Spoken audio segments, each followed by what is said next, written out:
Petro. Doctora María José, muy buenos días, gracias por estar con nosotros en Señal de la Mañana y cuéntenos qué sintió, cuáles fueron sus percepciones en ese momento en el cual usted le pone la banda presidencial a Gustavo Petro.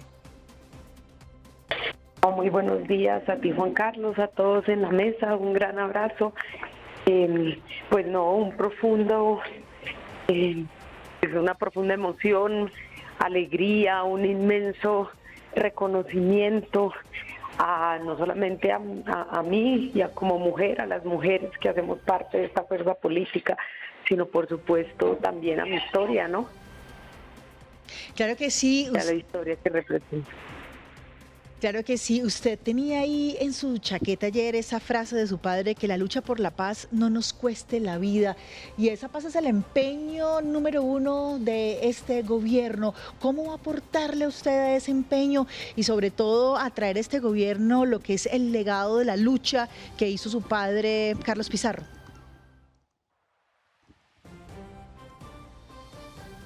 Doctora María José. Sí, perdóname, es que se me entrecortó un momentico la llamada y no alcancé a escuchar la pregunta. Tranquila, no, le decíamos que usted tenía en su chaqueta esa frase de su padre, que la lucha por la paz no nos cueste la vida y que esa paz precisamente es uno de los empeños de este gobierno. ¿Cómo le va a aportar a usted a esa consecución de la paz desde ahí, desde el Senado, para poner en este gobierno también el legado de lo que fueron las ideas de su papá? Mira, hoy justo vamos a tener un foro, una conversación con, con gente que viene alrededor de todo el mundo, no solamente para pensarnos la paz en Colombia, sino cómo la paz en Colombia también es la paz de la región. Esto para nosotros es importantísimo. Por supuesto que vamos a estar trabajando desde el Senado. Ustedes habrán recordado que durante la época de los diálogos con las FARC, en su momento el Senado de la República, el Congreso de la República jugó un papel preponderante. Por eso nosotros seguiremos como bancada en el Congreso de la República, no solamente desde la Comisión de Paz, sino desde cada una de nuestras vocerías políticas, buscando la paz total de la que hemos hablado, esa que le ofrecimos al pueblo colombiano en esta última contienda electoral, tanto en las legislativas como en la presidencia de la República. Claro. Senadora María José, pues muy buenos días. Quisiera irme a esa parte emocional que seguramente tocó los corazones y la fibra de muchos colombianos y de quienes estaban allí, obviamente también acompañando la posesión del nuevo presidente Gustavo Petro. Esas lágrimas, quiero que hablemos un poco de ellas, esa emoción, ¿a qué la trasladó en el momento que usted estaba colocando la banda, que la vimos muy emocionada cuando le da el abrazo al nuevo presidente de Colombia?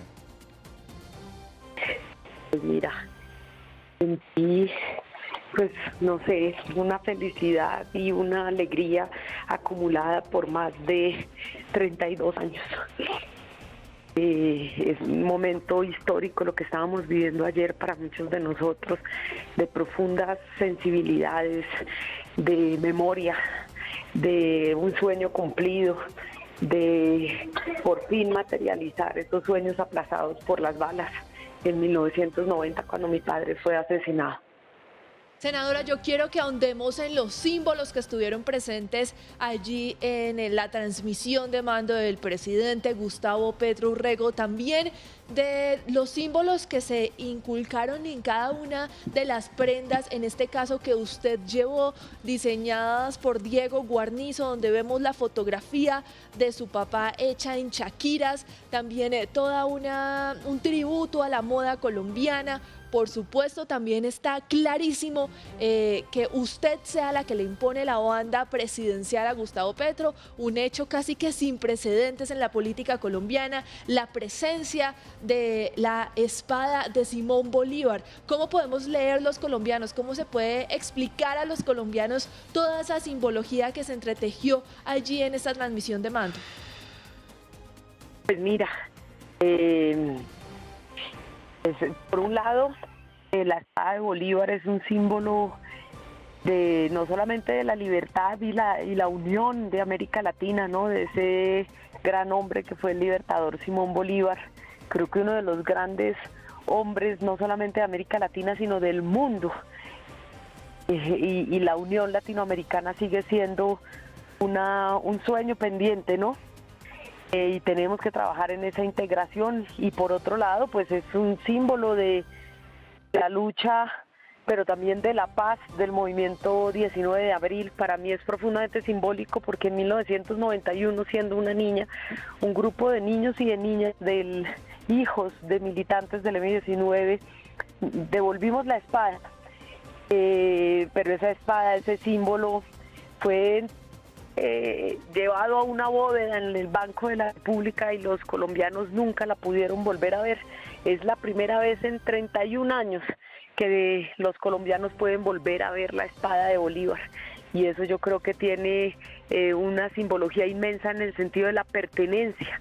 En relación con la moda, pues yo siempre he intentado llevar y además impulsado la creación. Soy artista, como ustedes saben. Creo que la estética es también es simbología, que nuestro país requiere no solamente una profunda revolución cultural, sino que nuestra apuesta es profundamente estética también.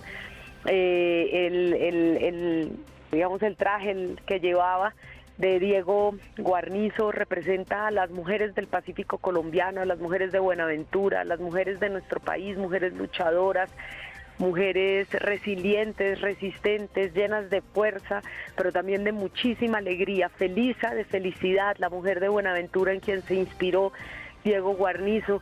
Y por otro lado, por supuesto, las galerías de la memoria. Esta pieza hace parte de una de las galerías de la memoria hecha en Shakira por hombres y mujeres que han sido víctimas del conflicto armado, que han sido combatientes en algún momento, que pusieron una a una durante horas cada una de las Shakiras que componían esa pieza con el rostro de mi padre. Claro, senadora, sin duda años, décadas de sueños, de anhelos, de esperanzas que de alguna manera se capitalizan ayer con la llegada de Gustavo Petro a la presidencia de la República. ¿Cuáles serían esas banderas que usted quisiera que recoja Gustavo Petro de su padre, Carlos Pizarro León Gómez, ahora que él es el nuevo jefe de Estado de los colombianos? Es el gran mandato del M-19 por el diálogo nacional, por un gran acuerdo nacional. Es parte de los empeños y lo que él además ayer expresó en su discurso de posesión.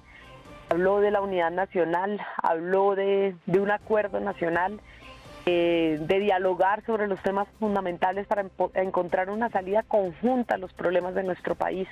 Por supuesto, la paz, esa paz por la que mi padre dio la vida, y los caminos de la rectificación para poder reconciliarnos, para poder construir una nación fuerte. Pues por supuesto, rectificar será absolutamente indispensable para todas y para todas. Y bueno, finalmente creo que precisamente ese es el legado de hombres y de mujeres que dieron su vida, que creyeron en la paz, que creyeron que era necesario abrir las compuertas de la democracia en nuestro país, que durante años pelearon no por un proyecto socialista obligatoriamente o comunista, o no, por un proyecto de izquierda profundamente nacionalista y un proyecto democrático. Es decir, lo que se buscaba era mayor participación, ampliar la democracia en nuestro país, que en ese momento era una democracia profundamente restringida a 2 partidos políticos. Sí, senadora, ayer en ese discurso del presidente Gustavo Petro hablaba de que no se gobierna a distancia, alejado del pueblo y desconectado precisamente de sus realidades. ¿Cuál cree usted que va a ser la manera como el presidente va a llegar a esas regiones, a esos municipios y a quienes por supuesto creyeron en él? Y por supuesto, quienes no votaron con él también, él se dirigió a través de su mensaje invitándolos también a escucharlos. ¿Cómo será ese trabajo que va seguramente a interpretar el presidente en los próximos días? No, mira, yo creo que este es un trabajo de los próximos 4 años. Nosotros, y hablo en términos colectivos como fuerza política, no hemos parado de recorrer un solo minuto este país en los últimos 4 años. Gustavo Petro lo hizo en cada uno de los rincones de este país siendo candidato presidencial y lo seguirá haciendo siendo presidente de la República.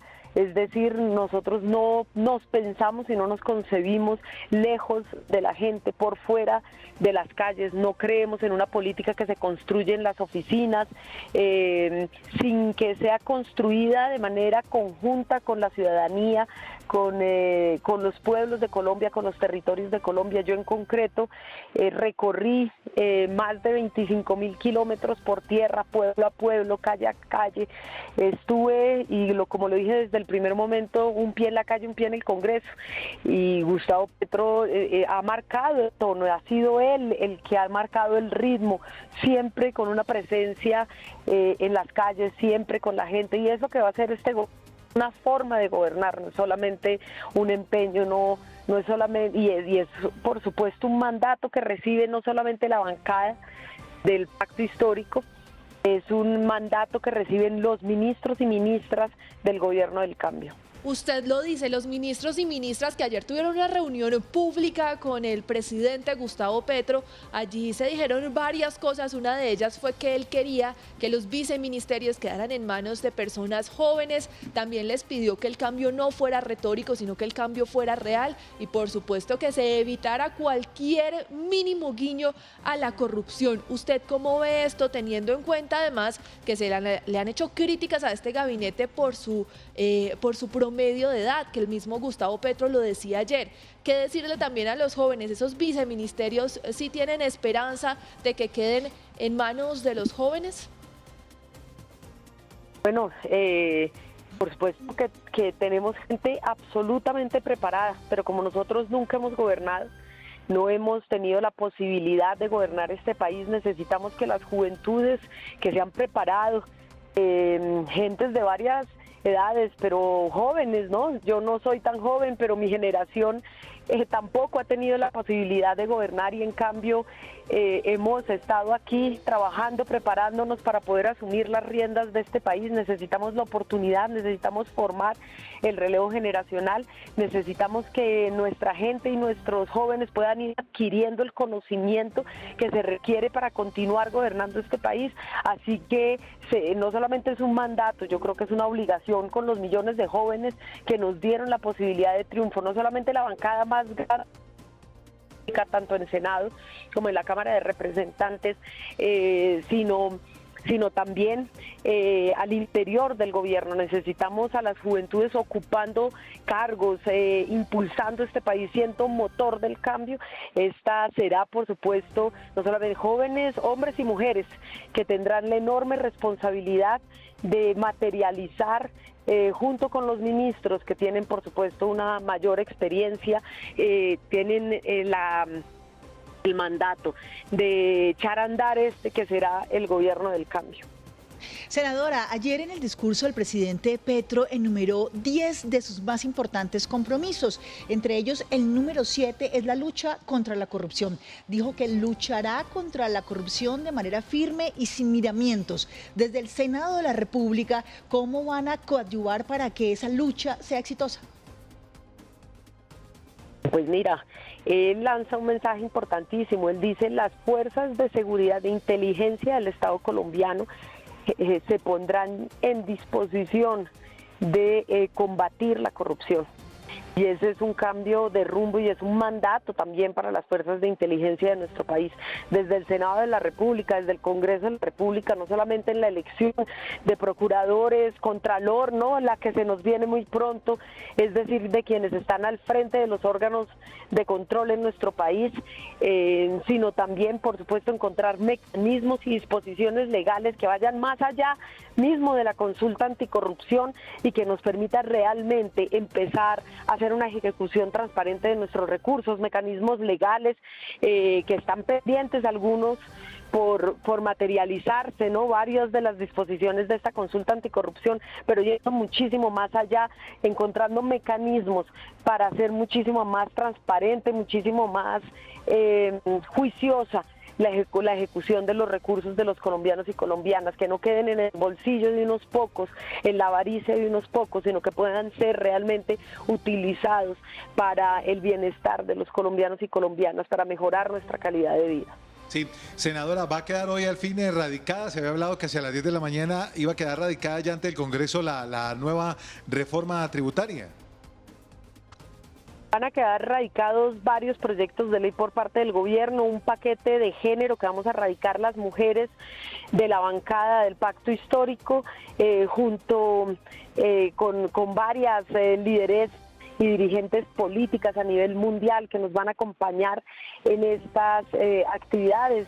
Entonces les invitamos a la radicación, por un lado el paquete de género y por otro lado el paquete de gobierno que se va a radicar sobre las 11:12 del mediodía.